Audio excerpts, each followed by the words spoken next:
প্রিয় দর্শক, এবার ইরানকে কড়া সুরে যৌথ পদক্ষেপের হুমকি দিল সৌদি আরব। ইরানের পক্ষ থেকে সৌদি আরব ও পার্শ্ববর্তী উপসাগরীয় দেশগুলোর উপরে হামলা আর সহ্য করা হবে না, এরকমই কড়া হুঁশিয়ারি দিয়েছে দেশটির পররাষ্ট্রমন্ত্রী প্রিন্স ফয়সাল বিন ফারহান আল সৌদ। প্রয়োজনে তাদের বিপক্ষে সম্মিলিত বড় সামরিক পদক্ষেপ নেওয়ার হুমকিও দেন। একই সঙ্গে তেহরানকে অবিলম্বে তাদের আঞ্চলিক কৌশল পুনর্বিবেচনার আহ্বান জানান। রিয়াদের আরব রাষ্ট্রগুলোর পররাষ্ট্রমন্ত্রীদের বৈঠক শেষে সংবাদ সম্মেলনে তিনি এই ধরনের কথা বলেন এবং সৌদি পররাষ্ট্রমন্ত্রী বলেন যে ইরান ইচ্ছাকৃতভাবে পরিকল্পিত হামলা চালাচ্ছে, যদিও ইরানি কূটনীতিকরা তা অস্বীকার করছে। কিন্তু হামলার লক্ষ্যবস্তু নির্ভুলতা দেখা যায়।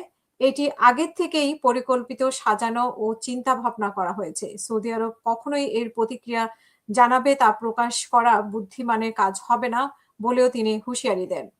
তিনি আরো সতর্ক করে বলেন যে আমাদের ধৈর্যের সীমা আছে, কিন্তু তা অসীম নয়। এর আগে গতকাল ইরান উপসাগরীয় অঞ্চলে জ্বালানি স্থাপনায় হামলা চালিয়েছে বলে দাবি করা হয়। এর মধ্যে কাতারের রাস লাফান গ্যাস ফ্যাসিলিটি এবং সংযুক্ত আরব আমিরাতের হাফসান্ট গ্যাস ফ্যাসিলিটি ক্ষতিগ্রস্ত করার খবর এসেছে। কাতার সরকার এই হামলার কঠোর নিন্দা জানিয়েছে। অন্যদিকে ইসলামিক রেভলিউশনারি গার্ড কোর আগেই হুমকি দিয়েছিল যে কাতার, সৌদি আরব এবং সংযুক্ত আরব আমিরাতের জ্বালানি স্থাপনাগুলোকে লক্ষ্যবস্তু করা হতে পারে। আর সৌদি আরবের প্রতিরক্ষা মন্ত্রণালয় জানায় যে রিয়াদকে লক্ষ্য করে ছোড়া 4টি ব্যালিস্টিক ক্ষেপণাস্ত্র তারা প্রতিহত করেছে। একইভাবে সংযুক্ত আরব আমিরাত জানায় যে তারা একাধিক ক্ষেপণাস্ত্র ও ড্রোন প্রতিহত করেছে।